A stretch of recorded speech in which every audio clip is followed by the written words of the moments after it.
विचार करण्यात वेळ घालवण्यापेक्षा प्रयत्न करण्यात दिवस घालवा, कारण विचाराने माणूस खचतो आणि प्रयत्नाने प्रगतीच्या मार्गावर पोहोचतो. ज्यांना दुःखाची जाणीव असते त्याला सुखाची किंमतही असते. म्हणून जे दिवस आपण काढले आहेत त्याची सतत जाणीव ठेवावी. डोक्यातील ज्ञान, खिशातील पैसा आणि जीवनातील बरचसं तेवढंच साठणार आहे जेवढी क्षमता आपल्याला दिलेली आहे.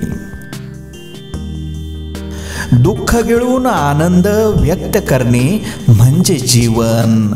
कष्ट करून फळ मिळवणे म्हणजे व्यवहार.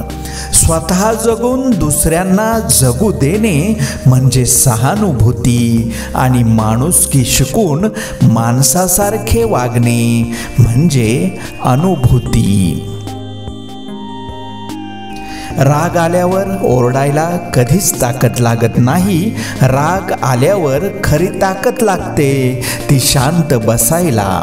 लक्षात ठेवा, शब्द येतात हृदयातून पण अर्थ निघतात डोक्यातून.